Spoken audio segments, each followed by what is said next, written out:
ሰላም ጤና ይስጥልን የተከበራችሁና የተወደዳችሁ ኢትዮጵያን የምናለሽ መቲ ተከታታዮች ነው። ይሄ የምናለሽ መቲ በኢትዮጵያ በኢሳን ቴሌቪዥን እንዲሁም በዩቲዩብ በምናለሽ መቲ ዩቲዩብ የሚተላለፍላችሁ ፕሮግራም አሁን ተጀምሯል።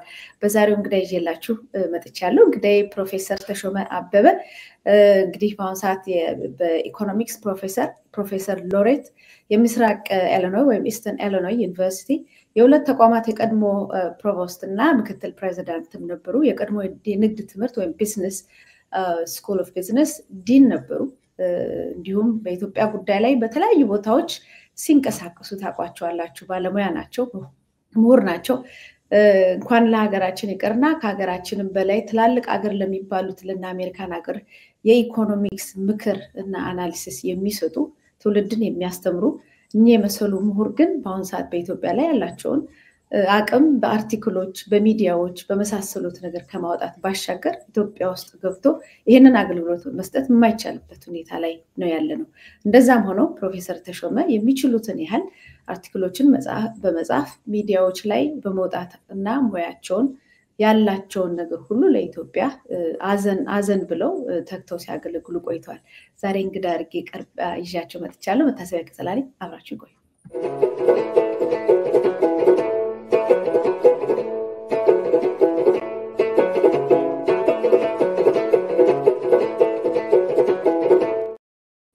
ፕሮፌሰር ተሾመ እንኳን ደህና መጡ። በጣም አመሰግናለሁ። እኔም በጣም አመሰግናለሁ እድሉን ስለሰጠሽኝ። እንግዲህ አንድ ነገር እናስተካክልና አንተ ብለሽ ብትጠይኝ ደስታዬን አልችለውምና በዛ መንገድ ብንሄድ መልካም ይመስለኛል። ስለሰጠሽኝ እድል በጣም አመሰግናለሁ። መልካም እንግዲህ ከተጠየቁ እኔም ታዛዥ ነኝ፣ እታዘዛለሁ። በተጠየቀው መሰረት መምህራኖቻችንን ጋሼ ያለንና አንተ ያለን ነበር ድሮም በዩኒቨርሲቲም በምንም የምንንቀሳቀሰው ያው ባህላችን ግን ያንን አይፈቅድም። እንግዲህ እርሶ ካዘዙኝ ታዛዥ ነኝ። በጣም ደስ ብሎኛል ዛሬ ስለተገናኘን እና ምናልባትም ቀጥታ ወደ መጀመሪያው ጥያቄ የሚያመጣኝ ከዚሁ አስተያየት ነው።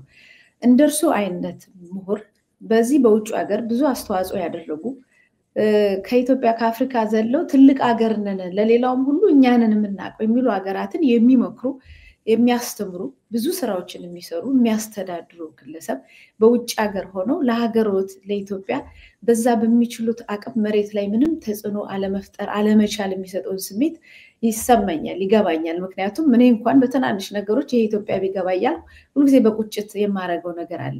እንደናንተ አይነት ምሁራን በውጭ ያላችሁ ኢትዮጵያ የመጨረሻው አዘቅት ውስጥ ወድቃ በኢኮኖሚ በማህበራዊ ቀውስ እና በተለያዩ ነገር ወድቃ ትገኛለች እና ውጪ ሆኖ በዚህ ትላልቅ ቦታ ላይ እየሰሩ ትላልቅ ነገሮችን ማድረግ እየቻሉ ለኢትዮጵያ አለመሆን የሚሰጡትን ስሜት አሁን ያለችውን ኢትዮጵያስ እንዴት አድርገው ያያታል? በጣም ከባድ ጥያቄ ነው። መሰረታዊ ጥያቄ ስለሆነ ዝግ ባለ መንፈስ ለመመለስ ልሞክር። አንደኛ ምርጫው የዚህ ሀገር ውጭ ሀገር መቀመጥ ምርጫው አንዱ ከኔ የተነሳ ነው። መጀመሪያ ስመጣ በኃይለ ሥላሴ ጊዜ ነው እኔ ከሀገር የወጣሁት።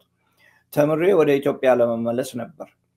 የመጀመሪያውን ዲግሪን እንዳገኘሁኝ ደርግ የሚባል ነገር መጣና አይ ነገ ተነገ ወዲያ እያልን እዚሁ ተቀመጥን እና በዛን ጊዜ እስቲ ልጨምርበት ብዬ ሌላ ዘለቅ ያለ ትምህርት ወሰድኩኝ። ከዛ በኋላም ደግሞ ከደርግ በኋላ ሌላ አይነት መንግስት መጣ። እሱም አዝማሚያው አላማረኝም።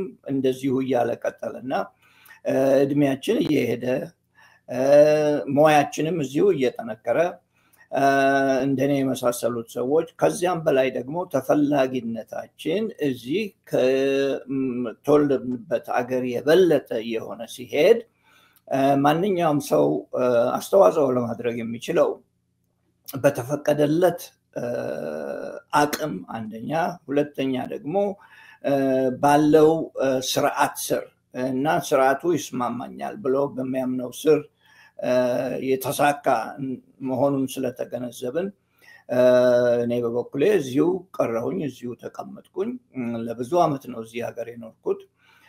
ይሁን እንጂ አሁን እኔ እንደማስበው በጊዜያቱም እያለፉ ሲሄዱ ለኢትዮጵያ ከማደርገው አስተዋጽኦ ሌሎች ሀገር እኔ ለማደርገው አስተዋጽኦ ከፍተኛ ክፍል ስለሰጡት በዛ ተማርኬ እዚሁ ተቀምጫለሁ እና የአሜሪካንን መንግስት ብቻ ሳይሆን የአሜሪካንን ወጣቶች ብዙዎቹን አስተምሬያለሁ ብዙዎቹን እና ብዙዎቹ ከጊዜ ያለፈ የመጡ አንዳንድ ጊዜም የሚጎበኙናሉ ለማስተዋወስም ያህል የሚመጡ አሉና የአንድ ሀገር እድገትና የአንድ ሀገር ካፓሲቲ የሚገነባው በስርዓት ሲሆን ስርዓቱ ካልፈቀደና ስርዓቱ አማካኝ ካልሆነ በስተቀር ሁሉም በየቦታው በፊናው ወይንም ደግሞ በሞያው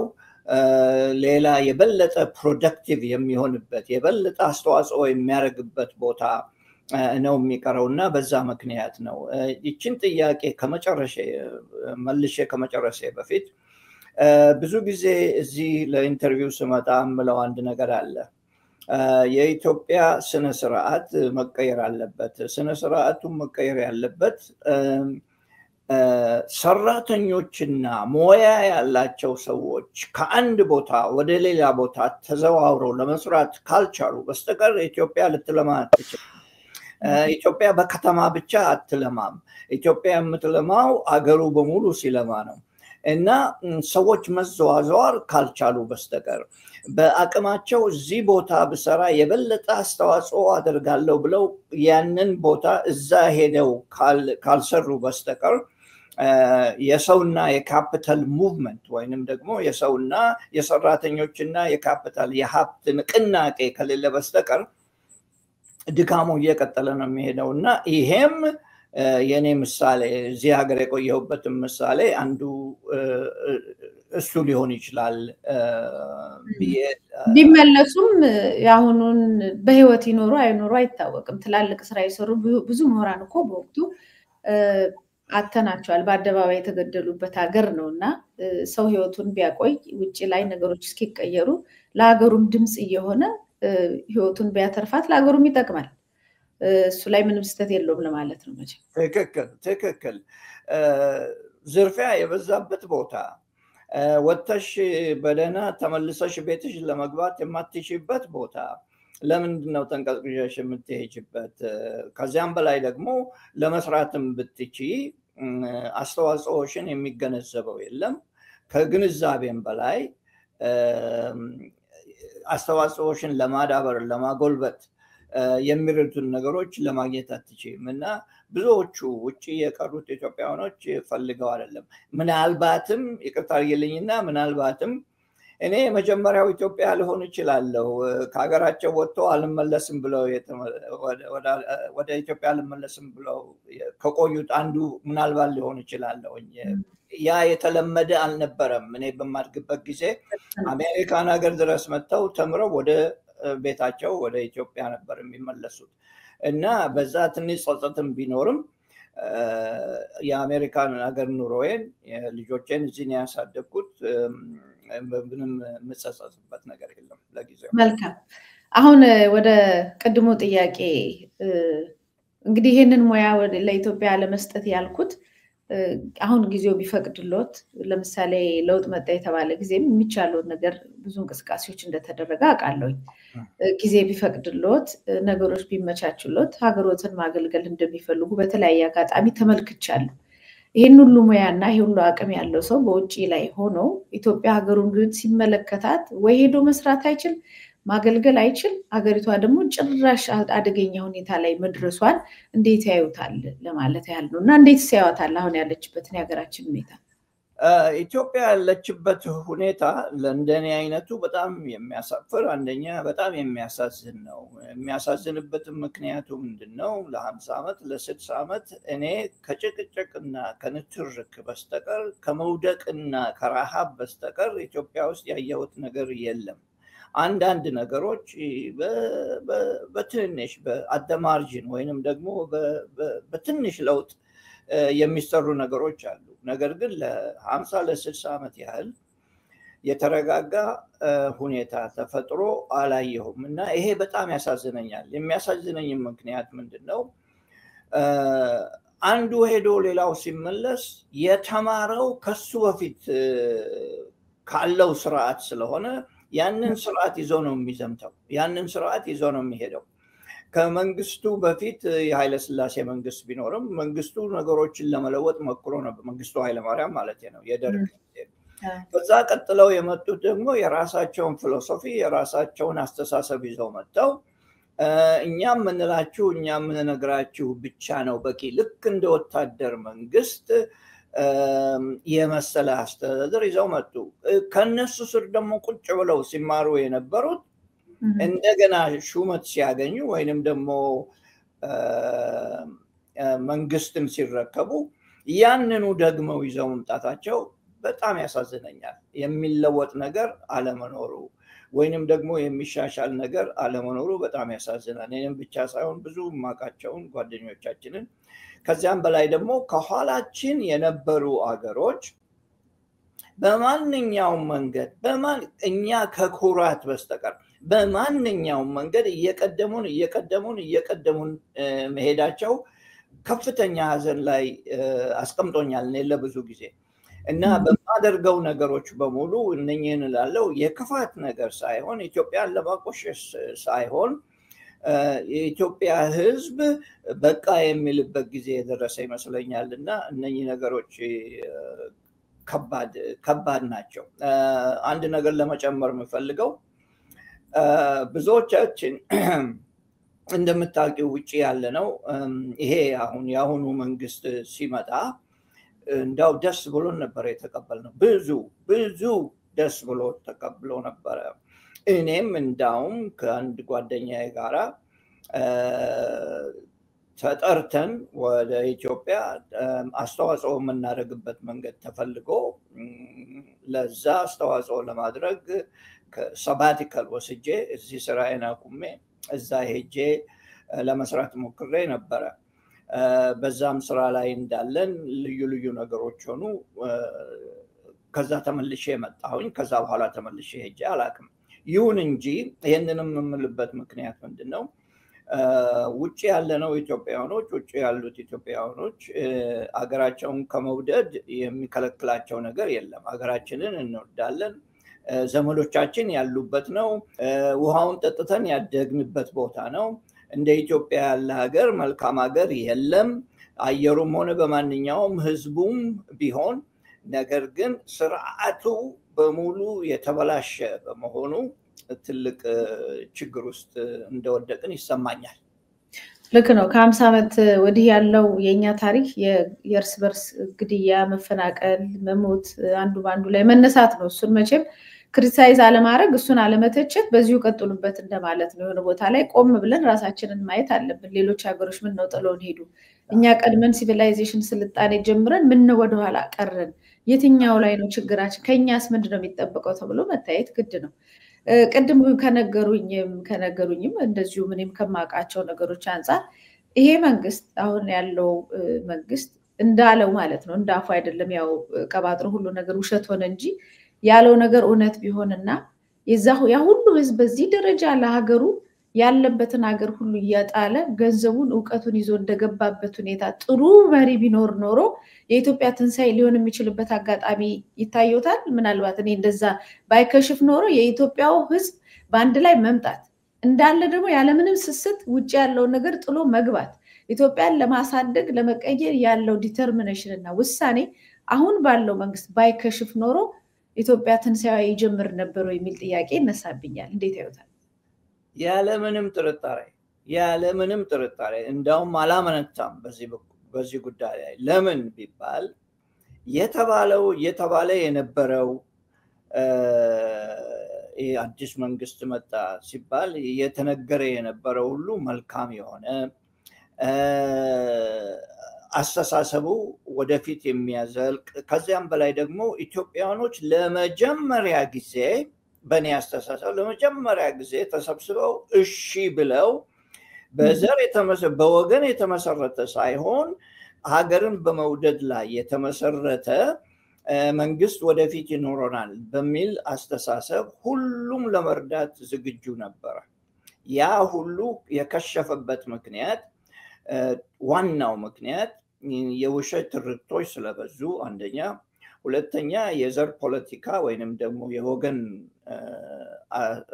ፖለቲካ በጣም እየደረጀ በመሄዱ የተባለው ነገር በሙሉ ከስሮ እንደቀረ ስናይ ወይንም ሲያይ ህዝቡ ወደ ኋላ ያለበት ጊዜ ነው። አንድ ሀገር የሚገነባው በአንድ ሰው ብቻ አይደለም። እንዳውም አንድ ሰው አንድ መሪ ተአማኝነት ከሌለው በስተቀር ብቻውን እንደሚጓዝ መንገደኛ ነው። በበረሃ እንደሚጓዝ መንገደኛ ነው። አንድ አደጋ ቢመጣበት የሚጠብቀው የለም። አንድ ችግር ቢደርስበት የሚረዳው የለም። አንድ ሐሳብ ቢያንሳው የሚያቀብለው የለም። እና ኢትዮጵያ እንደዛ የሆነች ነው የሚመስለኝ። አሁን ኢትዮጵያ እንደዛ ነው የሆነችው እንጂ ያ ሐሳብ በፊት የነበረው አስተሳሰብ የህዝቡ እሺ ብሎ መቀበሉ እከሌ ነው ሳይል ይሄ መሪ ለኛ ይጠቅማል ብሎ በመቀበሉ ትልቅ ተስፋ ነበር እና ያ ሁሉ የውሃ ሽታ ሆኖ መቅረቱ በጣም የሚያሳዝን ነው። በጣም አንድ ነገር ልጨምር። ከከሸፉ ነገሮች በሙሉ የአንድ ሰው ታማኝነት ሲከሽፍ የቀረ ነገር የለም። ከዛ በኋላ የሚቀር ነገር የለም። የሚታመን ነገር የለም። አለቀ። ከዛም በላይ ደግሞ የሰውየው ብቻ ሳይሆን የተከታዮቹም ወይንም ከበላዩ ያሉት ሰዎችም ቢሆን የሚያምናቸው ስለሌለ የአገሪቱ አሁን ባለበት ሁኔታ የአገሪቱ ክሬዲቢሊቲ እየመነመነ ማሾፊያ እንደመሆን ደርሰናል። ለምሳሌ የውጭ ሀገር ሰዎች እኮ በጣም ጥሩ ነገር እየተናገሩ ነው ስለ ኢትዮጵያ ይባላል። አዲስ አበባ በመጡ ቁጥር አዲስ አበባ ሆነው መጥፎ ነገር ሊናገሩ ነው ስለ ኢትዮጵያ። ይሄን እንወደዋለን ሲሉ ከልባቸው ሊሆንም ይችላል ወይንም ደግሞ ማሽሟጠታቸውም ሊሆን ይችላል። የቃላቱ ያነጋገሩ ሁኔታ ነው የሚገልጸው እንጂ ሰው ይሄንን ወድጀዋለሁ ስላለ ብቻ ተቀበለው ማለት አይደለም። እና በእንደዚህ አይነት ነገሮች ላይ የተሽኮረመሙ መኖሩ ጠቃሚነት የለውም እና ይሄ ሁሉ ነገሩን በጣም የለወጠ ሆኗል እና በዚህ ምክንያት ነው የከሸፈው ለማለት ፈልጌ ነው። ልክ ነው። የባለፉት 5-6 ዓመታት እጅግ በጣም ዘግናኝ የሆነ ከፍተኛ ቁጥር ያለው የኢትዮጵያ ህዝብ የሞተበት፣ የተፈናቀለበት፣ የደህየበትና በኢኮኖሚ ደረጃ የኢትዮጵያ ገንዘብ በዓለም ላይ በጣም ከወረዱት ገንዘቦች ውስጥ የሆነበት ሁኔታ ነው። ወደዛ ነው ወደ ዋናው የምንመጣውና ባለፈው IMF አዲሱ ኢኮኖሚ ማሻሻያ ብዙ ለውጥ አምጥቷል ብለው የዛ ተወካይ አንድ ባለስልጣን መጥተው ነበርና የዋጋ ግሽበቱም እየቀነሰ ነው የመሳሰሉትን ነገር እንደው በዚህ ሁኔታ ደግሞ ገና ይቀንሳል። እንግዲህ ኢትዮጵያ ህዝብ መሬት ላይ የሚኖረው ኑሮ ያውቃል። የዋጋ ግሽበቱም ቀንሷል፣ ገንዘብ ምንዛሬውም ወርዷል፣ ከዚህም በኋላ ገና ይወርዳል የሚል የድለላ ይሁን የምን ይሁን ፕሮፓጋንዳ ሰርተው ነው የሄዱት። መሬት ላይ ያለውን ነገር እንግዲህ እናንተ ህዝቡ እንደ ህዝብ አሁን እኛ ጋር እዚህ ፓውንድ በቀደም በኦንላይን እንኳን በሚሰራው 187 ቀን ላይ 183 ከዛ ማታ ላይ 187 ገብቶ ነበረ በአንድ ፓውንድ ማለት ነው።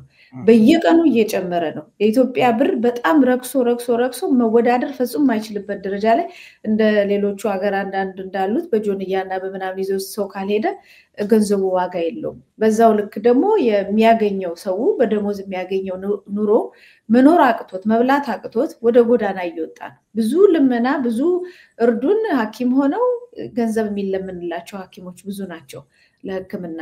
መምህራን ሆነው ደሞዝም ተከልክለው ባላቸውም ደሞዝ ሌላ 2-3 ስራ እየሰሩ እንኳን ያቃታቸው ብዙ ናቸው። ይሄ የIMF አባባል ምን ማለት ነው? ከነባራዊ ሁኔታ ጋር እንደ ባለሙያስ እንዴት ያዩታል? ወደዛ ከመሄደ በፊት ሁኔታውን በማንኛውም ሰው እንዲገባው ዘርዘር ላድርገው እና ወደዛ አመጣለሁ። የኢትዮጵያ ሁኔታ በአሁኑ ጊዜ እንዴት ታየዋለህ ላልሽው ጥያቄ የኢትዮጵያ ሁኔታ መዝራትና ማምረት የማይቻልበት ጊዜ ነው ኢትዮጵያ ውስጥ አሁን ያለው። የሰብል ማቃጠል ጊዜ፣ ነው ኢትዮጵያ ውስጥ የሆነው። የስውር አፋኞች ብዛት ነው ጊዜ ነው ኢትዮጵያ ውስጥ ያለው። መከላከያ በህዝብ ላይ የዘመተበት ጊዜ ነው ኢትዮጵያ ውስጥ ያለው። ጠቅላዩና ሹሞቹ አነጋገራቸው በሙሉ በህዝቦች ላይ ክፉ የሆነ ወይንም መራዥ የሆነ ንግግር የሚያደርጉበት ጊዜ ነው። የቤት ማፍረስና የተከራይ ህዝቡን ተከራይ ማድረግ የበዛበት ጊዜ ነው። ከዛም በላይ ደግሞ ህጋዊ ፓርቲዎች ያልተፈቀዱበት ጊዜ ነው። መዳረሻና መጥፊያ ቦታ የሌለበት ጊዜ ነው የኢትዮጵያ ጊዜ። ከፍተኛ ገንዘብ የመጠየቅ ሰውን በግድ ማስገደድ ያለበት ጊዜ ነው። ከዚያም በላይ ደግሞ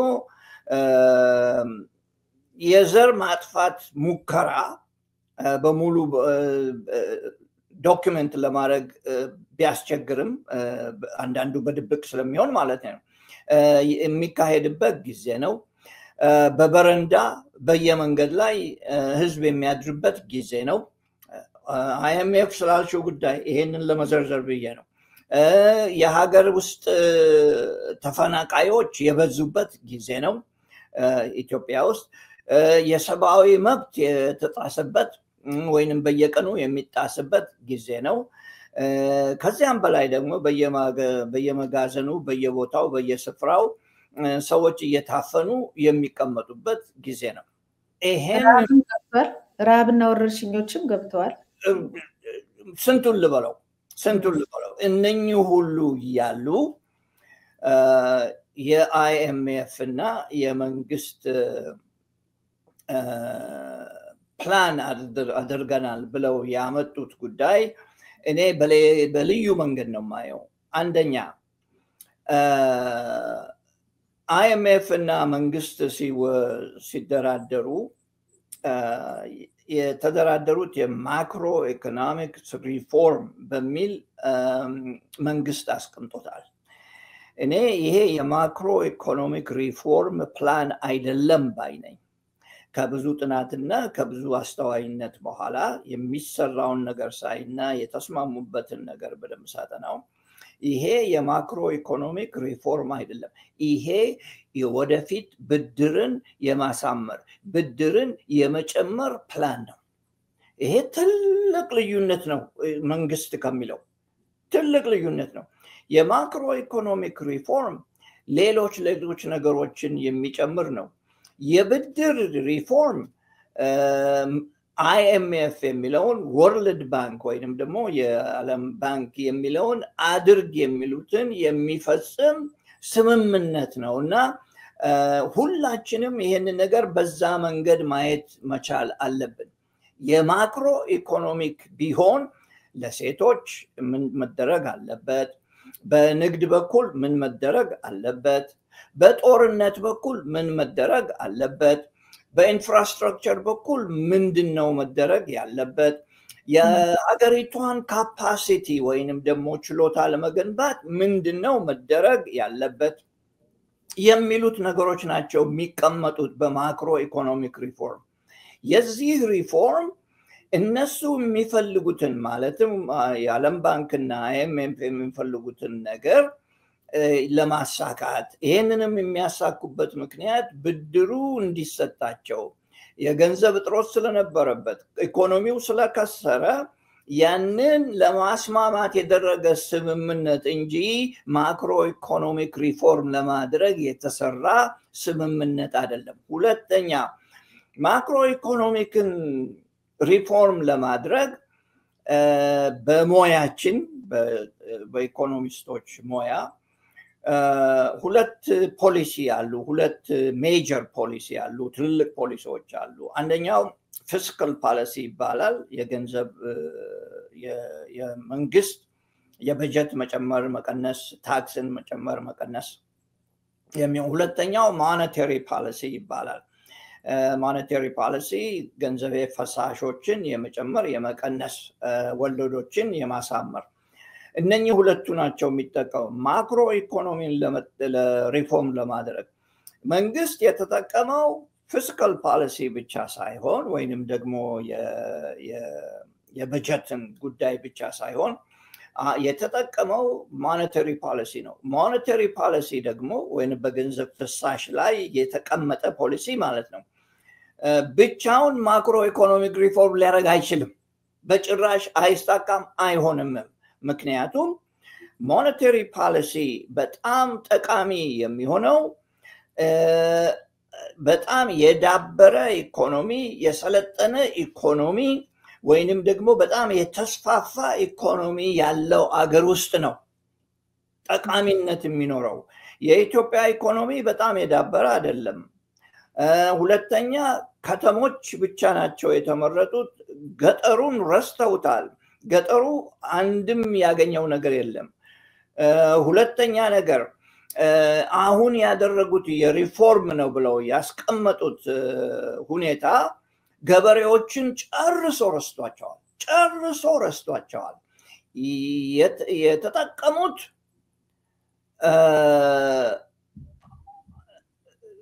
ነግዶ የሚሸጡ ሲሆኑ አርሰው የሚኖሩ ወይንም ደግሞ አርሰው የሚሸጡት አልተጠቀሙ። ማክሮ ኢኮኖሚክስ ሁሉንም መጨመር አለበት። መንግስት ያደረገው ምንድነው?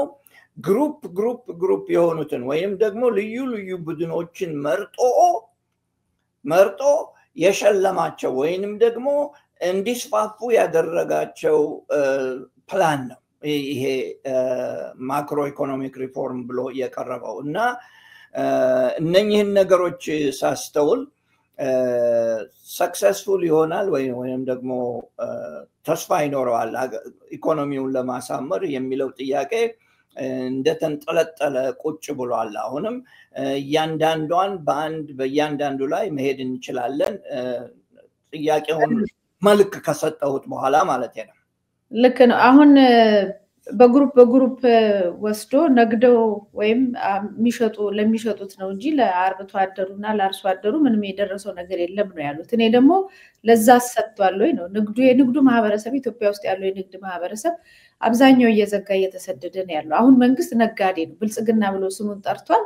ስለዚህ የመበልጸግ ኃላፊነትና ፍላጎት ስላለበት ያንን ገንዘብ ነው አሁን ሪፎርም አሁን እኮ ሪፎርም ነገር ሳለ ወይ ከዚህ ገንዘብ ጋር የመጣው ፒውር የሆነ ብድር መጥቷል። ብድሩ ላይ ሌላ የተደረገው ማሻሻያ ነገር ቢባል ለኢትዮጵያ ሳይሆን ለነሱ የሚጠቅም ማሻሻያ ነው። የኤክስቼንጅ ሬት መጨመር ማለት ነው። የኢትዮጵያ ገንዘብ ማራከስ። ስለዚህ ኢትዮጵያ ያን ብድር ስትከፍለው በጣም ብዙ ብድር ነው ማለት ነው ሆኖ የምትከፍለው ብሩን አራክሰውት ስለሆነ እንትን የሚሉት። ስለዚህ ዞሮ የኢትዮጵያ ዕዳ የሚጨምር ነገር ነው እንደማሻሻያ የመጣው እንጂ ሌላ ምን የሚሆን ነገር አለ? ገንዘቡ እስከመጣ በኋላ ፋብሪካ ተሰርቶ ፕሮዲዩስ ተደርጎ የሚሸጥና የምናምን አይደለም። እስካየነው ድረስ ከተማ ማጋጋጫና አሁን ደግሞ የድሮንና የጥይት ፋብሪካ ነው። ይሄንንስ ሞኒተር ማድረግ የሚቻል ነገር የለም ወይ? መተው ጥሩ ነው ብሎ ከመሄድ ባሻገር ይሄንንስ መከታተል የለባቸውም ነበር ወይ አይኤምኤፎች? አይኤምኤፍ ይሄንን መከታተል ነበረበት። አይኤምኤፍ ያደርገዋል አያደርገውም የሚለው ሌላ ጥያቄ ቢሆንም ከፍተኛ ጥያቄ ቢሆንም እነሱ ምን ቸገራቸው? ለምን ብለው እነሱ የሚሰሩት አይኤምኤፍ እና ወርልድ ባንክ የሚሰራው ለማህበርተኞቻቸው ነው። ማህበርተኞቻቸው እነማን ናቸው? ገንዘብ የሚያበድሩት ናቸው። ገንዘብ የሚያበድሩት አገሮች ናቸው። እነኚህ ገንዘብ የሚያበድሩት አገሮችና ኩባንያዎችም ሆኑ ባንኮች የነሱ ጥቅም በአይኤምኤፍ የተጠበቀ ነው። አይኤምኤፍ እና የኢትዮጵያ መንግስት ሲደራደሩ ቁጭ ብለው የኢትዮጵያ መንግስት የራሱን ተደራዳሪ ሲወስድ እዛ ሰራተኞች፣ ድሆች፣ ሴቶች የተወከሉበት ጉዳይ አይደለም። ሊቃን የተወከሉበት ጉዳይ ነው እና አይኤምኤፍ ስለሱ ግድ የለውም። አይኤምኤፍ የሚፈልገው ምንድነው? አንደኛ ገንዘቡን ከሰጠ በኋላ ሊመለስ ይችላል ወይ? ይሄ ገንዘብ መልሰን ልናገኘው እንችላለን ወይ? ይህንን ገንዘብ መልሰን ማግኘት የምንችለው ምንድን ነው? ይሄ የአይኤምኤፍ የታወቀ ስራ ነው፣ አዲስ ነገር አይደለም። ይህንን ገንዘብ መልሰን የምናገኝበት ምክንያት አንደኛ የተበዳሪው ሀገር ገንዘብ በጣም ከወደቀ በኋላ ከረከሰ በኋላ ያ ደግሞ የሚያመጣልን ለውጭው ለዌስተርን ወይም ለምዕራባውያን የሚያመጣው ምንድነው? እነኚህ ሀገሮች የሚሸጡን እቃ ወይም ቁሳቁስ በጣም በርካሽ ዋጋ መግዛት ስለምንችል እነኚህ ሀገሮች ደግሞ ፕሮዲውስ የሚያደርጉት ወይንም ደግሞ የሚያመርቱት በጣም አስፈላጊ የሆኑ እኛ ማናመርታቸው አይነት ነገሮች ስለሆኑ እነኛን በታላቅ ቅናሽ ለማግኘት ስለምንችል በመጨረሻም ገንዘቡ እንኳን ባይከፈለን የዌስተርን አስተሳሰብ ማለት ነው ገንዘቡ እንኳን ለኛ ተመልሶ ባይመጣ ባለንበት ሀገር ውስጥ የታክስ ቅናሽ ይኖረናል ብለው ስለሚያውቁ ኢትዮጵያ መበደሯን ይፈልጋሉ ኢትዮጵያ መበደሯን ነው እንጂ በዚህ በኩል ይሄንን አሳምራችሁ ይሄን አድርጉ ለሚለው ግድ የላቸውም አንደኛ ይሄንን ያህል ጊዜ አያጠፉበትም አንደኛ እሱ ነው ሁለተኛው IMF እና በተለይ IMF የኢትዮጵያ ንግድ ባንክ ይቅርታ የኢትዮጵያ ብሔራዊ ባንክ እና የኢትዮጵያ ኢኮኖሚስቶች ወይንም ደግሞ ባለስልጣናት ወይንም የኢትዮጵያ ሲስተም ችሎታ እንደሌላቸው ተገንዝበዋል ችሎታ የላቸውም ብሎ ካፓሲቲ ስለሌላቸው ይሄንን ነገር በደንብ ኢምፕሊመንት ለማድረግ አይችሉም ብሎ የተስማሙበት ዶክመንት ላይ አስቀምጦታል ይሄንን እያወቁ ነው ገንዘቡን የሰጧቸው ይሄንን ኮሜንት አድርገዋል ይሄንን ጽፈዋል አያውቁም ብለው እንደ ታዲያስ ካፓሲቲ እንደሌላቸው እናውቃለን እና ይሄንን በደንብ አድርገው ኢምፕሊመንት ለማድረግ ችሎታ የላቸው ከዚያም በላይ ምስክር የሚሆነው ደግሞ ምንድነው ካፓሲቲ ስለሌላቸው ስለማናምናችሁ ማለት ነው ይሄንን በደንብ አድርጋችሁ ማስተግበር ትችላላችሁ ብለን ስለማናምን እኛ እርዳታ እንሰጣቸዋለን አሁን ማን ነው የኢትዮጵያ ብሔራዊ ባንክን የሚመክረው ማን ነው ይሄን አርግ የሚለው IMF እኮ ነው ይሄ ራሱ ኢትዮጵያ በእነኚህ ድርጅቶች ላይ እንድትወድቅ አድርጓታል ባርነት ማለት ነው በሌላ ቃል አዎ በብድር ብቻ አይደለም በስራው ራሱ ይሄንን ኢምፕሊሜንት በማድረግ እንትኖች አላቸው እዛ አሁን ሰራተኞች አላቸው እዛ የሚመክሯቸው ይሄን አርጉ የሚሏቸው ስለዚህ ችግሩ በብር ብቻ ሳይሆን በአቅምም በኩል ችግር ስላለ ኢምፕሊሜንት ለማድረግ ካፓሲቲ ስለሌለ IMF በዚህም ላይ ገብቶበታል ይሄን ለማለት ፈለኩት ምንድነው ከትልቁ ስህተት አንዱ አይበደሩ ማለት አይደለም በዚህ ላይ ልመለስበት ይችላልው ከስህተቱ አንዱ ትልቁ ምንድነው ኢትዮጵያን በእነኚህ ድርጅቶች ላይ ጥገኛ እንድትሆን የበለጠ አድርጓታል ጥገኛ ሆናለች ኢትዮጵያ እና ይሄንን ማንም ሊናገርበት አይፈልግም እኔ ግን እለዋለሁኝ ጥገኛ አድርጓታል ኢትዮጵያን እና ይሄ ትልቁ ስህተት ይመስለኛል ናው ብድሩን ይውሰዱ አይውሰዱ አሁን በቅርብም የብድር ሽግሽግ አድርገዋል ይሄ ራሱ የሚያሳየው የብድር ሽግሽጉ ራሱ የሚያሳየው ምንድነው ያስቀመጡት ፕላን እንዳልሰራ ነው ሽግሽግ ማለት አራዝመው ነው አይደል የተባለው አራዘሙላቸው መክፈል ስላልቻሉ ወይንም ለመክፈል አልቻልንም ስላሉ የትኛው እንደሆነ እርግጠኛ አይደለሁም ኮንቨርሴሽናቸውን ስለማላቅ 7 ወር ያህል በዚህ ላይ ኔጎሽዬት ወይንም ደግሞ ሲስማሙ ከርመዋል ከዛ በኋላ ነው 2.5 ቢሊዮን ዶላር መክፈል የነበረባቸውን አስረዝመንላቸዋል ጊዜውን እስከ 2027 ድረስ አትከፍሉም አሉ እንድትከፍሉ አንጠይቃችሁም ብለዋቸዋል ሽግሽግ እንግዲህ ማለት ይሄ ነው ሰረዙት አልሰረዙትም ለምን ብለው ይሰርዛሉ አፍንጫቸውን ይዘው ያስከፍሏቸዋል እና ነገር ግን እስከዚያው ድረስ ይቆያል ማለት ነው ይሄ ራሱ የሚያሳየኝ እኔ ምንድነው የተሰራው ስራ ያስቀመጡት ፕላን ራሱ በደንብ እንዳልሰራ ሶስተኛ ነገር የአይኤምኤፍ ፕላን እና የኢትዮጵያ ያቀረበው ይሄ ሆም ግሮውን የሚሉት ሆም ግሮውን ይሉታል አገር በቃ ይሉታል ገንዘብ ከውጪ እየተበደርሽ ኢምፕሊመንት የሚያደርጉት ሰዎች ከውጪ እየመጡ እየረዱ ኢምፖርት ነው የሚደረግ ሁሉም ነገር የሆነ ሆም ግሮውን ይሉታል ምኑ ነው ሆም ግሮውን የሆነው አንድ ሰው ሾመሽ የናርግ ማለት ስለቻልሽ ብቻ ሆም ግሮውን ሊሆን አይችልምና እነኚህ ሁሉ ችግሮች አሉ ሽግሽጉ ያደረገው ምንድነው ያ ምትከፍሊበትን ቀን ረዘም አደረገልሽ አሁን አንቺ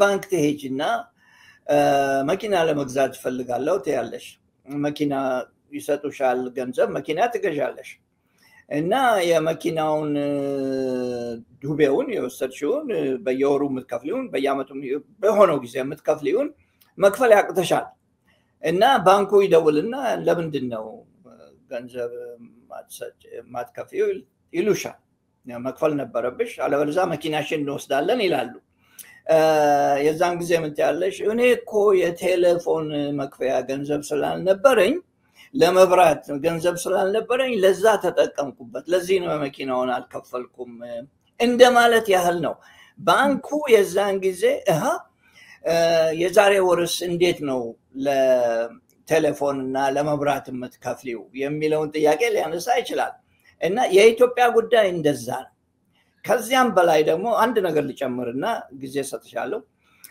ከዚያም በላይ ደግሞ አሁን በተያዘው ሁኔታ አሁን ባለው ሁኔታ አሁን በሚራበሉበት መንገድ የኢትዮጵያ ሁኔታ ሳየው በኢራቲክ ወይንም ደግሞ መጠጥ ጠጥቶ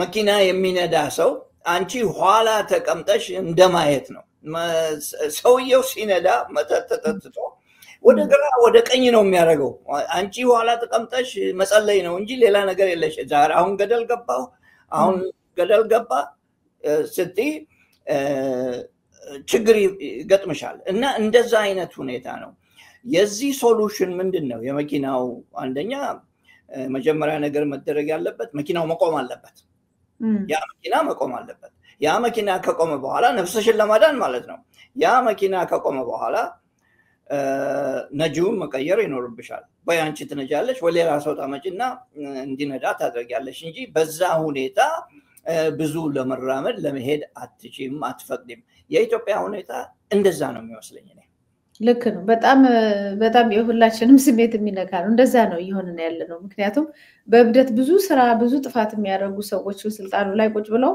ህዝቡ ዋጋ እየከፈለ ነው ያለውና ህዝቡ ወደ ገደል እየወረደ ነው ያለው ያው ሚነዳውን መቀየር ግዴታ ይመስለኛል ግን እርሶ ደግሞ እንዳሉት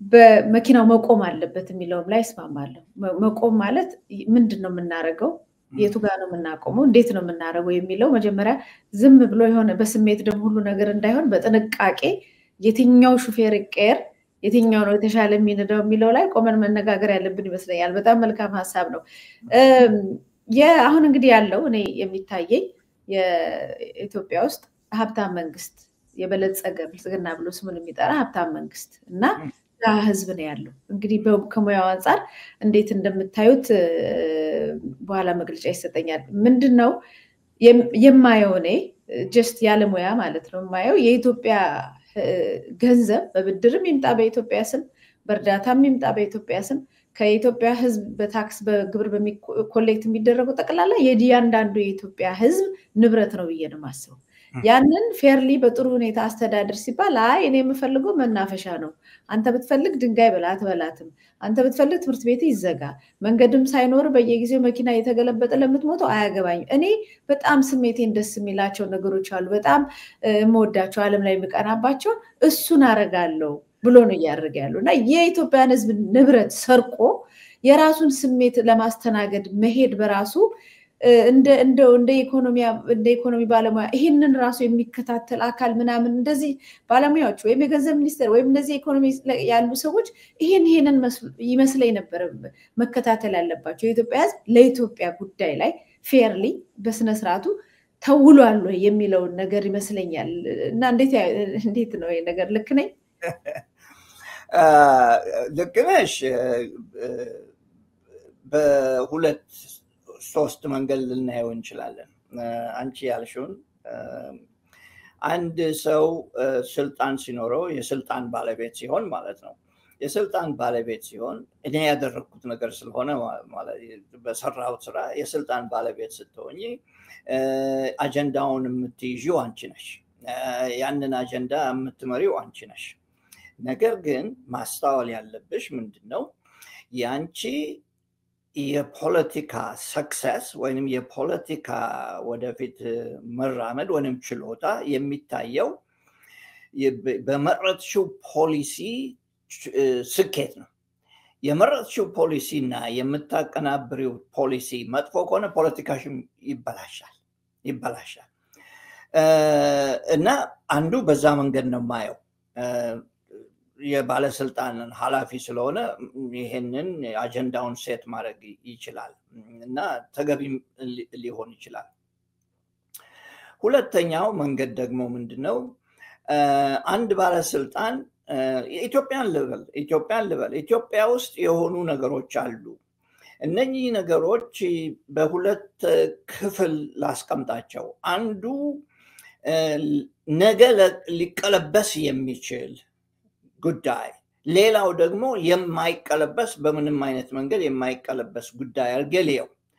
የሚቀለበሰው ጉዳይ ሊቀለበስ የሚችለው ጉዳይ መኪናው ከቆመ በኋላ ሊቀለበስ የሚችለው ጉዳይ ምንድነው? አንዱ ችግራችን ስታግፍሌሽን ነው።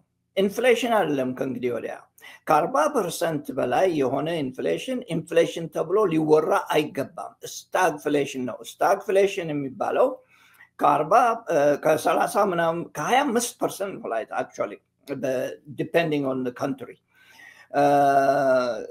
በላይ ኢንፍሌሽን ከሆነ ስታግፍሌሽን ነው ይባላል።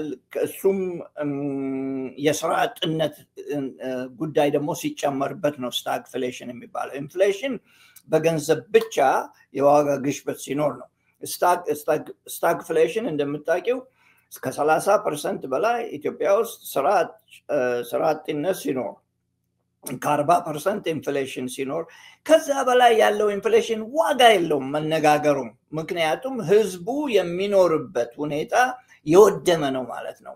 ከዛ በላይ ያለው እኔ ጊዜም አልሰጠው። በኔ ካልኩሌሽን የኢትዮጵያ ህዝብ ድሃው ህዝብ እና ሀብታም ሳይሆን ድሃው ህዝብ 198% የመግዛት አቅሙ ወድቋል። 198%። ስለዚህ ኢንፍሌሽን ነው ምናምን የሚለውን ነገር እኔ ትቸዋለሁ። ህዝቡ ስለሚያውቅ ህዝቡ ኑሮውን ስለሚያውቅ አለመቻሉን ስለሚያውቅ እና አንዱ መቀልበስ የሚችለው ስታግፍሌሽን ነው። ጥሩ መንግስት ካለ ጥሩ ፖሊሲ ሲኖር ኢንፍሌሽንም ስራ አጥነትም ሊቀር ይችላል። ኢኮኖሚክ ሪፎርም እንደዛ ነው መሆን ያለበት። በተለይ ማክሮ ኢኮኖሚክ ሪፎርም ያንን አያባብስም። ያላቸው ፖሊሲ ያንን የሚያባብስ ነው። ስለዚህ ነው የብድር ስምምነት ነው እንጂ የማክሮ ኢኮኖሚክ ሪፎርም ስምምነት አይደለም ያልኩበት። ሁለተኛው ሊቀለበስ የሚችለው ሰው በሰላም ወጥቶ መግባት አልቻለም። ያም ሊቀለበስ ይችላል። ምክንያቱም ጥሩ አመራር ካለ ጥሩ የደህንነት ስርዓት ካለ እሱም ሊስማማና ጥሩ ሊሆን ይችላል። ኦኬ በእነኚህ ላይ በማንኛውም መንገድ ተስፋ አንቆርጥም። ሌላ መኪናው ከቆመ በኋላ ሹፌሩ ሲቀየር ሊቀየር ይችላሉ። ሁለተኛው መንገድ ከሁለቱ ክፍሎች ማለት ነው። ሁለተኛው መንገድ ለመቀልበስ የማይችሉ ጉዳዮች አሉ። መሪዎች የሚያመጧቸው ችግሮች ለመቀልበስ የማይቻል በኢትዮጵያ መልክ ሳየው ትልቁ ለመቀልበስ ችግር የሚሆነው የመሪዎቿ ፍጹማዊነት ነው። ፍጹማዊነትን ይዘው ነው የሚመጡት። በመጡ ቁጥር ፓርላማ ተሄዶ ፍጹማዊነት ነው የሚሰማው። እኔ ያልኩት ይሄ ነው፣ በዚህ በኩል ነው፣ ይህን ማድረግ አትችልም፣ ያ ማድረግ አትችልም የሚል ፍጹማዊነት አለ። ፍጹማዊነት አሁን የተጀመረ አይደለም ኢትዮጵያ ውስጥ። መለስ ዜናዊም ያደረገው ነበር። አሁን ስልጣን ላይ ያሉት በሙሉ ከግራ ወደ ቀኝ ብታይ ከዛ ስር የተማሩት ነው። ያንን የተማሩትን ፍጹማዊነት ይዘው ቀርበዋል። አሁን የሚማሩት ተማሪዎች፣ ትምህርት ቤት ያሉ ተማሪዎች፣ ወጣቶች ወደፊት መሪ ይሆናሉ ብላሽ የምታስቢያቸው ሰዎች በሙሉ ፍጹማዊነትን ይዘው ነው የሚቀርቡት። ይሄ በጣም አስጊ ነው። ይሄ በጣም መጥፎ ነው። ይሄ ከፍተኛ ቀውስ ላይ አገርን ይጥላል። ፍጹማዊነት ለምንድን ነው አገርን የሚጥለው? የጋራ አስተዳደር ሊኖር አይችልማ። ፍጹማዊነት ባለበት መንገድ፣ ፍጹማዊነት ባለበት ሁኔታ የጋራ አስተዳደር ሊኖር አይችልም። ኢትዮጵያ ደግሞ የጋራ አስተዳደር የሚያስፈልጋት አገር ነች። ምክንያቱም ብዙ ነና፣ ሀሳባችን ልዩ ነውና፣ ክላይሜታችን የምንኖርበት ቦታ ልዩ ነውና፣ ደጋ አለ፣ ቆላ አለ፣ ሸለቆ አለ፣ በረሃ አለ። ልዩ ልዩ ሰዎች በቋንቋ ልዩነት ቢኖረንም በሀሳብ በኢትዮጵያዊነት አንድ ብንሆንም እነኚህን ነገሮች የሚያስተባብር ፍጹማዊነት ያልሆነ የጋራ አስተዳደር መኖር አለበት። አለበለዚያ ከባድ ችግር ውስጥ እንሆናለን። 50 ዓመት አልሽ፣ 60 ዓመት አልሽ፣ ይሄ በፍጹማዊነት የመጣ ችግር ነው። መንግስቱ ኃይለማርያም ደርግ ልበለው ፍጹማዊ ነበር። ይሄንን አድርገ እጅን እቆርጣለሁ ይል ነበር። እኔ እዚህ ሀገር ስሰማ በጣም ስቅ ነበር። እንዴት ነው የሚያደርገው ሰውዬ እያልኩኝ። ከዛ ኢህአዴግ መጣ። አሁን ደግሞ የባሰ የበለጠ ፍጹማዊነት አለ እና አንድ መሪ ፍጹማዊነትን ይዞ ሲመጣ ለመቀልበስ ያስቸግራል። ምክንያቱም ጀነሬሽኑን ይዞ ስለሚሄድ ማለት ነው። እና ብዙ የታሪክ ምሁራን በዚህ ላይ ሊደግፉኝ ሊቃወሙኝ ይችላሉ። ነገር ግን በእኔ አስተሳሰብ ይሄ ፍጹማዊነት በጣም ትልቅ አደጋ ውስጥ ጥሎናል። ለዚህ ነው ጦርነት የማይቆምበት ምክንያት። በፍጹማዊነት ጦርነት መኖር አለበት። በዚህ የተነሳ በፍጹማዊነት የተነሳ ነው አማራ መጥፋት አለበት ተብሎ የተወሰነ። ይሄ ፍጹማዊነት ነው። በዛሬ ዘመን ፍጹማዊነት ሊኖር አይችልም። በእኔ ቤተሰብ ውስጥ ሊኖር አይችልም። በአንቺ ቤተሰብ ውስጥ ሊኖር አይችልም። ከምንሰራቸው ሰዎች ጋር ሊኖር አይችልም። አንድ ቀን አታድሪም በዚህ አይነት አስተሳሰብ። የኢትዮጵያ ትልቁ ችግር ለመቀልበስ የሚያስቸግረው ይሄ ነው እና ሁለት መንገድ ያልኩበት በዚህ የተነሳ። አዎ ይሄ አንድም ኋላ ቀርነትም ነው። ትዝ ይለኛል የሚመጡትን መንግስታት ሊገዙ መጡ ነው የሚባሉት። ሊያስተዳድሩም ተብሎ አያውቅም። ሊገዙ ነው። ማን ይግዛን? ለመገዛትም ስለመገዛት ነው እያወራን እኛም የምንኖረው። ሌላው እነሱም ሲመጡ እኛ የፈለግነው ካልሆነ በስተቀር እናጠፋቸዋለን ብለው ኃይል ነው ይዘው የሚመጡት እንጂ ህዝቡን ያማከለ ነገር አያደርጉም። እኔ እንደው በጣም ትዝ የሚለኝ አንድ ሴትዮ በነመለስ ጊዜ ኮንዶሚኒየም አዋተው ቆጥበው ደረሳቸው። ሰው በራሱ ገንዘብ ነው እንዴ ኮንዶሚኒየም አዋተውና ሲደርሳቸው ያው ተጠቀሙበት። ደግሞ እንትን ላይ ሚዲያ ላይ ምናምን አወጣቸውና እንዴት ምን ይሰማውታል ሲሏቸው መለስ በኮንዶሚኒየም አንቀባረረኛሉ ማለት ነው። ገንዘባቸውን አውጥተው ያገኙት ነገር መሆኑን እንኳን አላመኑም። ምክንያቱም እንደዛ እንዲሆን ተደርጎ እንደ ስጦታ ተቆጥሯል። አሁን ይሄ መንግስት ቅድም ያልነውን እንደገና ሪፍሬዝ ባደርገው አንድ የሆነ ትልቅ ካምፓኒ እንግዲህ በአስተዳደር ቦታ ላይ ብዙ ቦታ ነበር ካንተ አንድ ድርጅት ለማስተዳደር ኢንተርቪው ተደርገህ ከናንተ በላይ ተግቼ አስተዳድራለሁ በኔ ላይ ጣሉት ብለህ በኢንተርቪው አልፈ ሼር ሆልደሮቹ ወይም አክሲዮን ባለድርሻዎቹ በልንካ ብለው ከሰጡ በኋላ አንዳንድ ስተቶች መተው አይ ይሄንን ግን በዚህ ባታረገው ጥሩ ነው ብለው ሼር ሆልደሮቹ የካምፓኒ ባለቤቶች አንተ ተቀጣሪ ነህ እንደዚህ ብታረገው ጥሩ ነው ሲሉ አይ አይቻልም ማረግ አትችሉም እኔ ነኝ የምፈልገው ነገር ማረገው እንደውም ገንዘቡን እኔ ነኝ የማዝበት እንደውም የእናንተ ገንዘብ አይደለም የኔ ነው ቢል ምን ማለት ነው? አሁን መንግስት እኮ ያረጋ ያለው መንግስትም አልለውም የሰፈር ወንበዴ ነው ምክንያቱም ሲመጣ ኢትዮጵያ ብሎ መጣ እንግዲያው ኢትዮጵያን ባደራ ሰጠን አለው ሰው ከሰጠው በኋላ ልክ ካዝናው እጁ ላይ ሲገባ እሱ ቤተ መንግስት ሲገባ አላቅህም አለው ማለት ነው ልክ እንደዛ የካምፓኒ አስተዳዳሪ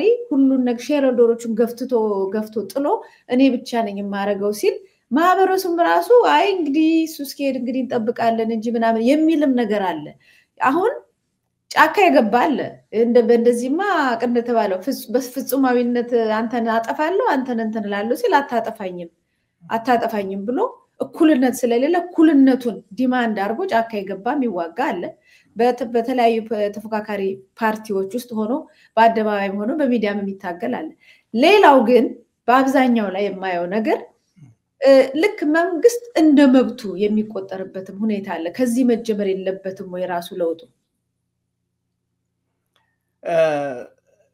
ከዛ መጀመር አለበት ለውጡ በልዩ ልዩ ቡድኖች ነው የሚመጣ ዋናው የለውጡ መሳሪያ መንግስት ይሆናል ብሎ መጠበቁ በእኛ ሁኔታ ማለት ነው በእኛ ሁኔታ ትክክል አይመስለኝም አንድ ምሳሌ ልስጥሽና በቅርቡ አንድ ወዳጄ በጣም ማቀው ሰው ሲወያይ በእንደዚህ አይነት ፕሮግራም ላይ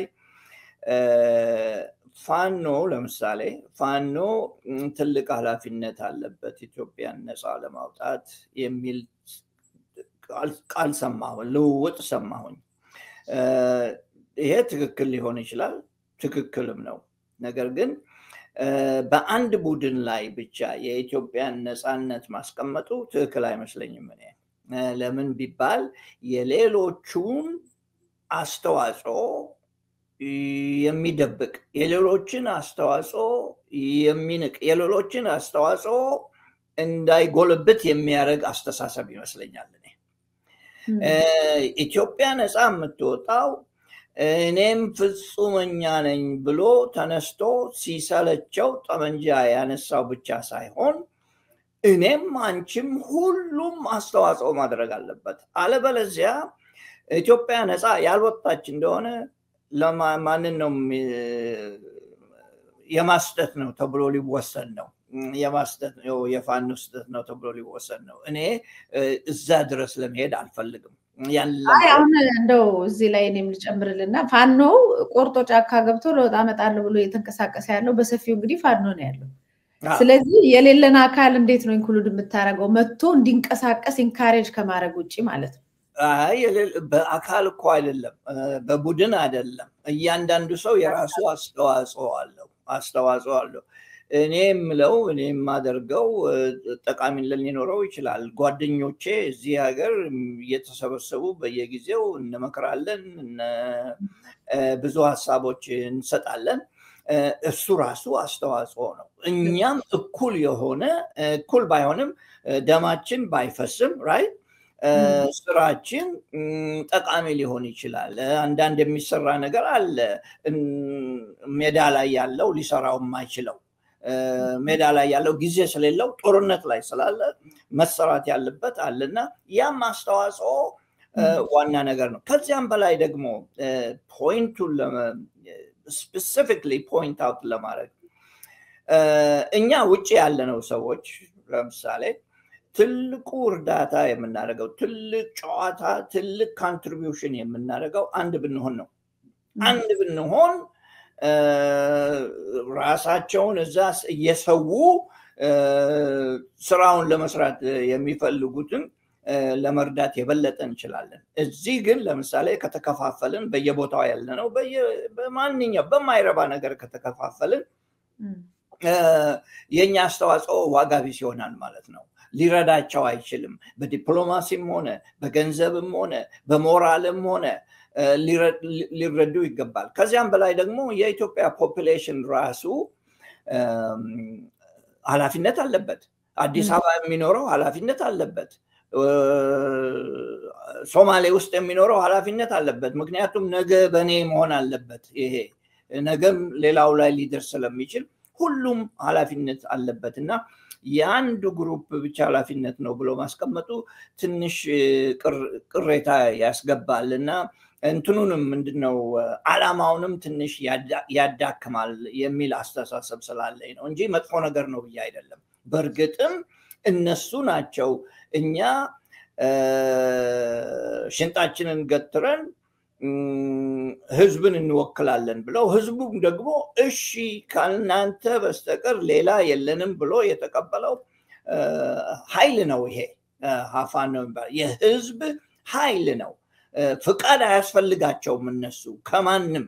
ምክንያቱም ህዝቡ ወክሏቸዋል በድርጊቱ በዓላማው የወከላቸው ስለሆኑ እና በዛ የተነሳ ነው። ስለዚህ ሁሉም ለማስመር የምፈልገው እዚህ ላይ ምንድነው ሁሉም የራሱ ፊና አለው። ታክሲ ነጂም ቢሆን አስተማሪም ቢሆን መንገድ ላይ የሚያድረውም ቢሆን የራሱ ሚና አለው። ትንሽም ብትሆን ጠቃሚ ነች ለማለት ፈልጌ ነው።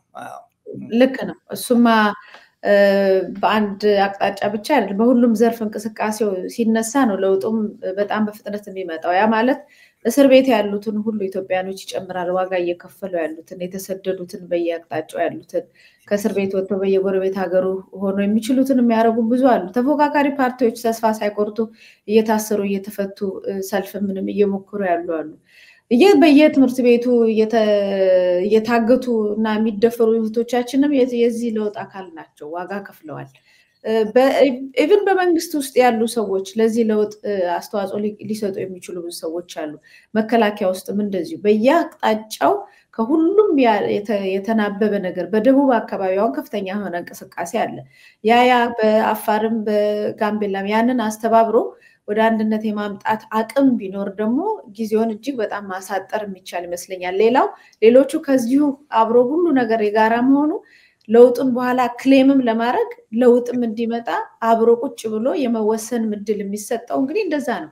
ምክንያቱም ከዚህ ቀደም የመጡት ነበሩ የሚገዙን። የመጡት በቃ እኔ ነኝ ያመጣሁት፣ አሁን ወያኔ ሲገባ ገባ ማን ይናገረኝ አለ እና እሱ ነገር በጣም የሚያግባባን ነው። ከዛ ውጪ ግን አሁን ለምሳሌ ሀገራችን ውስጥ ወደ ኢኮኖሚው ስንመለስ ሀገራችን ውስጥ ብዙ የምናውቃቸው ባለሀብቶች ድርጅታቸው የተዘጋ ነው። እነሱም እየወጡ ነው። ገንዘባቸውን እያሸሹ ወደ ውጭ ሀገር የሚሄዱ ብዙ አሉ። መንግስት በአንድ ጎን ሀብታም ነኝ እያለ ያወራል፣ በሌላ ጎን ደግሞ ኤክስፖርት የሚደረጉት የስጋ የቁም ከብት ምናምን የመሳሰሉት ሁሉ ትላልቅ ጫና አይተን የማናውቀውን አይነት ታክስ ተጨምሮብን በዚህ ላይ አወሳስበውብን አቁመናል ብለዋል። ቡና ምርት አነሰ ምናምን ተባለ። በዚህ አይነት ሁኔታ የኢኮኖሚ ማሻሻያ ተብሎ በዚህ ተነግሮ ምርት ደግሞ ያለችውም ነገር ቆማ የኢትዮጵያ ኢኮኖሚ ወዴት ሊሄድ ይችላል? ፓርክ በመስራትና ጥይት በመስራት ወይንም ድሮን በመገጣጠም የኢትዮጵያ ኢኮኖሚ ይሻሻላል የሚለውን ጥያቄ ነው። እንደው ህዝቡን ያላማከለ ህዝቡን ያላሳተፈ መንግስት ብቻ የሚሰራው ነገር ኢትዮጵያን ወይም ኢኮኖሚያን ያሳድጋታል የሚለውን እስቲ እንደው ከሙያ አንፃር ብታስረዳል።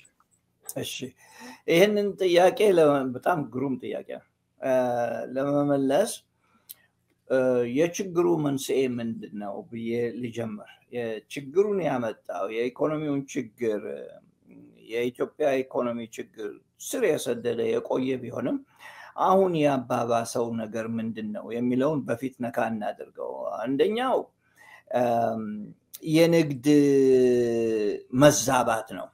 ይሄንን ችግር ያመጣው የንግድ መዛባት ምንድነው? እኛ ከምንሸጠው የበለጠ ከውጭ ሀገር የምናስመጣው ብዙ ነበር፣ የበለጠ ሆኗል።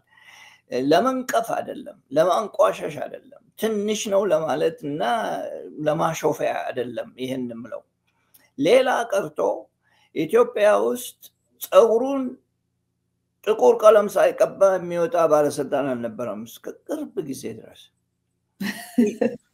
ቀለም የፀጉር ቀለም ኢምፖርት እናደርጋለን።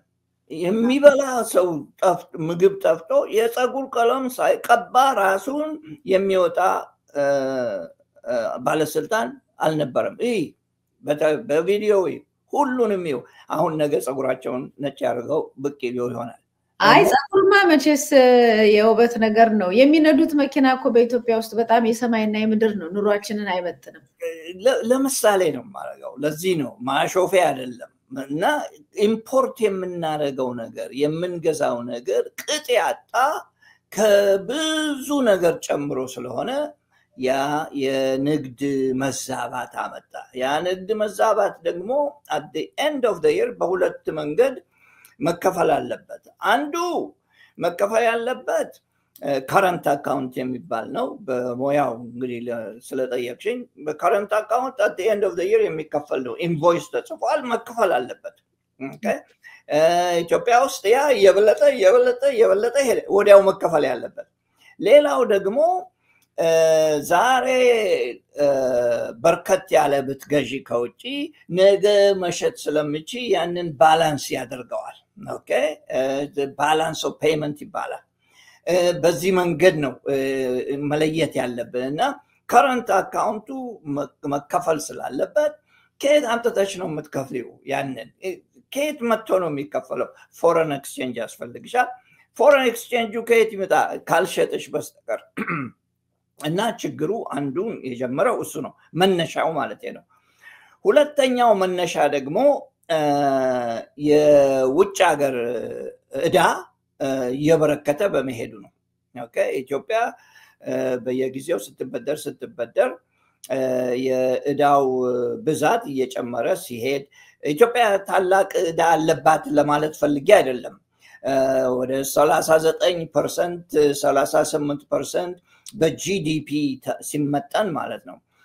አሜሪካ ወደ 220% ድረስ ነው በጂዲፒ። ብዙ ዕዳ አለባት አሜሪካ ግን ቆማ መክፈል የምትችለው ነው የምትችለው ነገር ነው። ደግሞ ጂዲፒው በጣም ትልቅ ስለሆነ ሌሎችም ሀገሮች አሉ። ጃፓን ወደ 229% ኦፍ ጂዲፒ።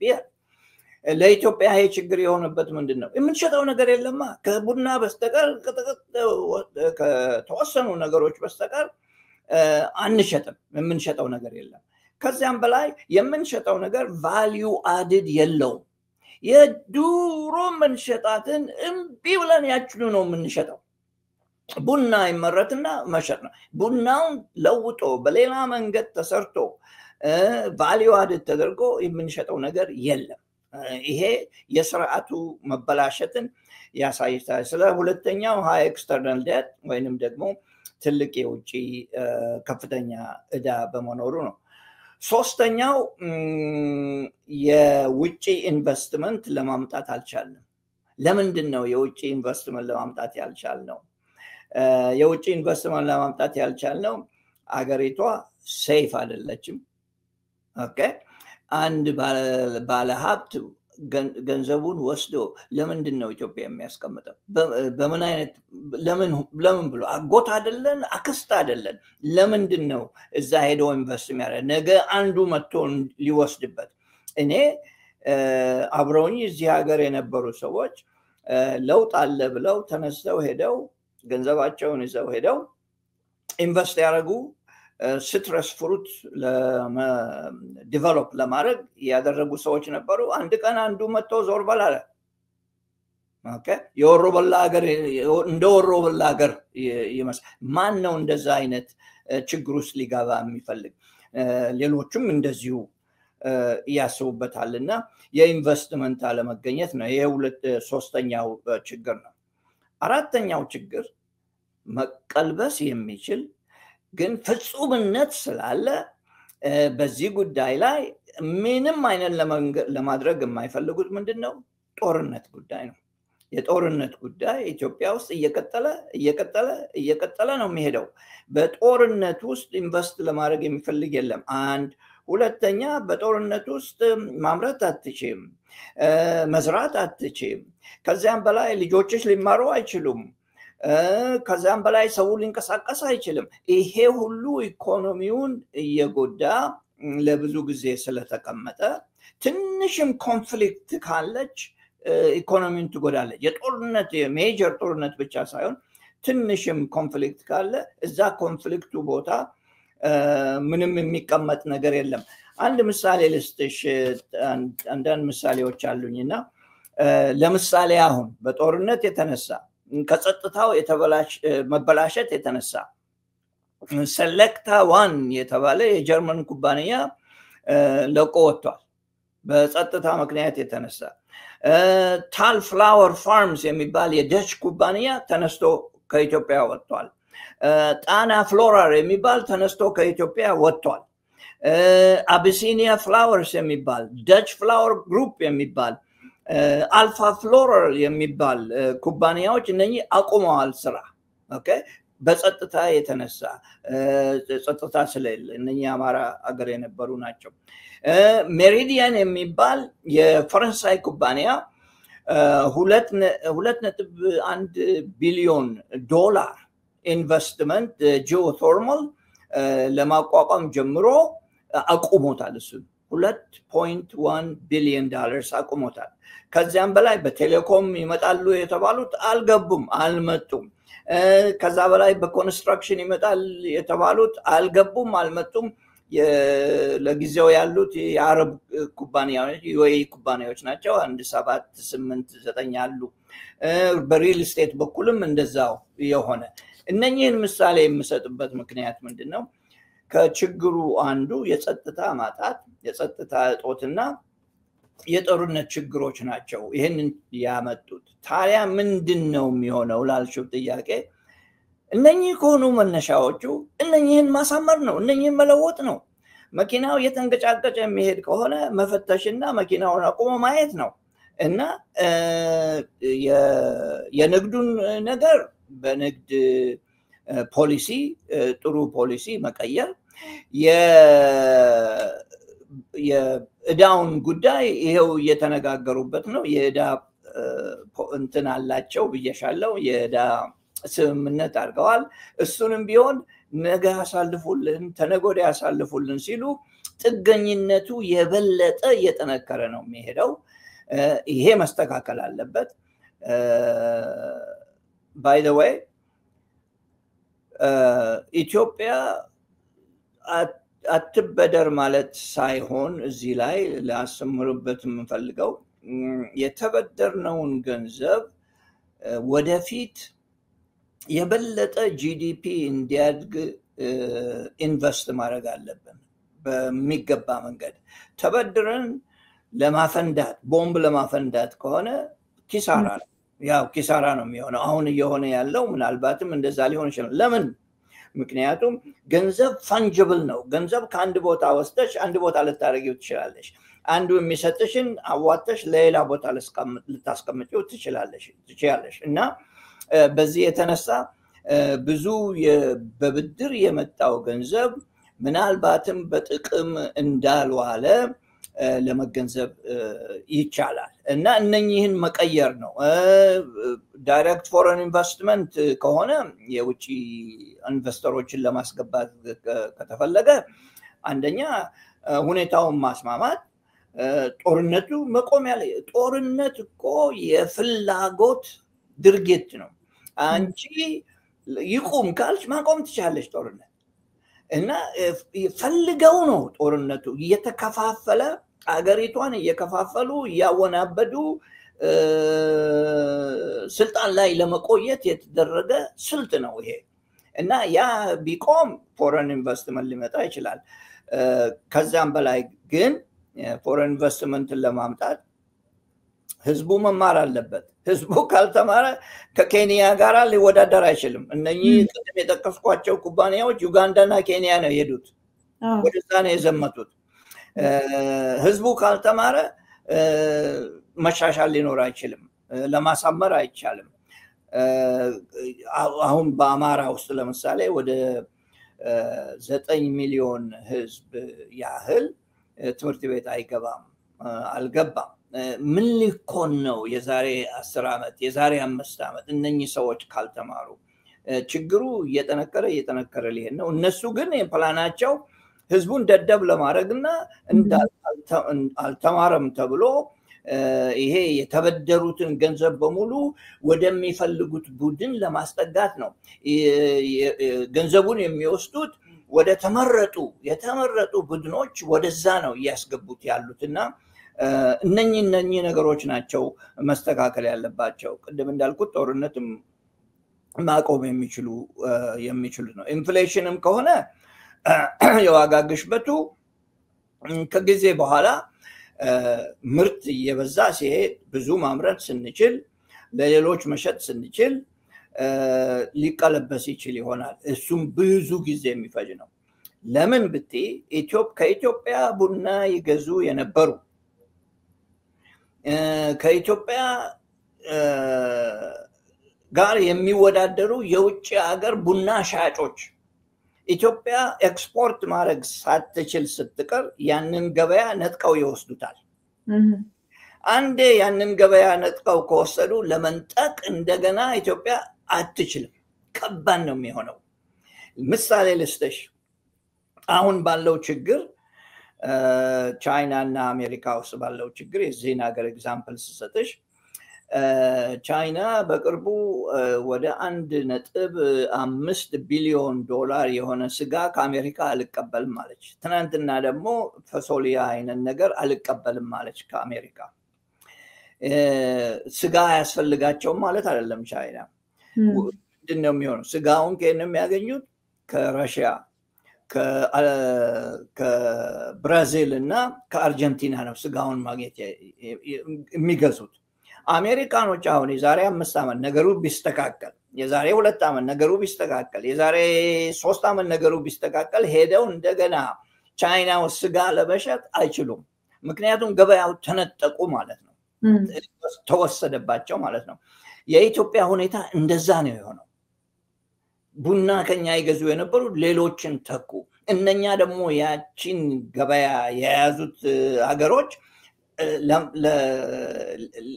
ለሌላ ሰው ለመስጠት ፍላጎት የላቸውም በደንብ ይዟቸዋል እና ይሄ ነው ችግሩ እነኚህን ችግሮች ካልፈቱ በስተቀር የኢትዮጵያ ችግር እየቀጠለ ነው የሚሄደው ዋናው ግን ስርዓቱ መለወጥ አለበት ስርዓቱ ከተለወጠ የኢኮኖሚው ነገር እንደገና ለመገንባት ይቻላል ቅድም እንዳልኩት የሚቀለበስ ነገር አለ የማይቀለበስ ነገር አለ የሚቀለበሱትን ነገሮች ኢትዮጵያ ጎበሶች እስካላት ድረስ ተናጋሪዎች ተቋም የሚቆሙላት እስካሉ ድረስ ሊቀለበሱ ይችላሉ እና በዛ ላይ ነው መስራት ያለብን ግን ስርዓቱ መለወጥ አለበት ሰው ከአንድ ቦታ ተነስቶ ሌላ ቦታ ሄዶ ትግራይ የሚኖረው ሰው ድሬዳዋ መሄድ ካለበት የራሱን ሙያ ለመጠቀም መቻል አለበት አለበለዚያ ሀገር ምንድነው ጥቅሙ የሀገር ጥቅም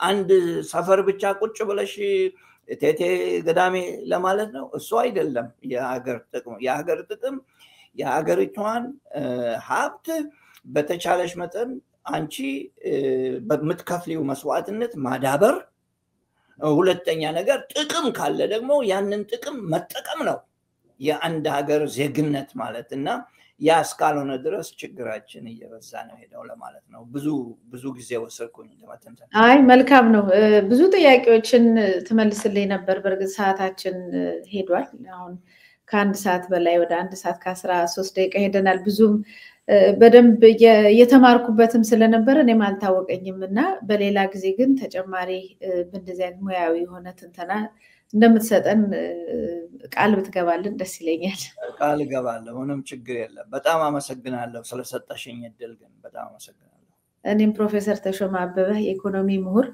ጊዜህን ያለህን ሙቀት ሁሉ በሀገር ጉዳይ ላይ በዚህ ሁኔታ አፍስሰህ ጊዜ ሰጥተህ መረጃዎችንና የሚገባንን ትምህርት ስለሰጠን እጅግ በጣም አመሰግናለሁ ሳምንት ወይም ሌላ ጊዜ አንተ በተመቸ ጊዜ ድጋሚ ጥያቄዎችን ይዤ ህብረተሰቡን ጥያቄ ይዤ እመጣለሁና እንገናኛለን በጣም አመሰግናለሁ ፈቃደኛ ነኝ በጣም አመሰግናለሁ ተመልካቾቻችንና አድማጮቻችን ስትከታተሉት የቆያችሁት የምናለሽ መቲ ፕሮግራማችን ነበር እንግዲህ ፕሮፌሰር ተሾመ ብዙ ነገሮችን ወደኛ አምጥቶልናል የቀረውን እኛ ደግሞ በራሳችን መስራት ያለብንን ምን ሰራው ይሆናል በዚህ ጉዳይ ላይ ጥያቄዎች ካሏችሁ መልእክቶች ካሏችሁ በምናለሽመቲ@gmail.com ብላችሁ እንድትልኩልንና ይሄንንም ጥያቄ ወደ ፕሮፌሰር ተሾመ አበበ የምናደርስና መልስ ሊሰጥበትም ስለሚችል ይሄንን እንድታረጉ ጥያቄዎች ካሏችሁ እንድትጠይቁ ኮዲዮ አድራላለሁ በተለይ ኢትዮጵያ ውስጥ ሆናችሁ በእንደዚህ አይነት በኢኮኖሚክስ ትምህርት ላይ ያላችሁ በርግጥ ሀገሪቱ አሁን ላለው ሁኔታ ላይ ብዙ የተዛባ ነገር ለተማረ ሰው የሚሆን ባይሆንም ነገ ለውጥ ይመጣልና ይሄን በዚህ ሙያ ላይ ሆናችሁ በዚህ ትምህርት ላይ ሆናችሁ ተስፋ ሳትቆርጡ እየሰራችሁ ያላችሁ ሰዎች የምሁራኑ ድጋፍ ስለሚያስፈልጋችሁ ብቅ ብላችሁ ሐሳባችሁን እንድትጠይቁ እኛም ምላሽ ይዘን እንመጣለን። ያስተናገድኳችሁ መታሰቢያ ቀዛላ ነበርኩ። ስለቆያችሁ እጅግ በጣም እያመሰገንኩ ኢትዮጵያ በክብር ለዘላለም ትኑር።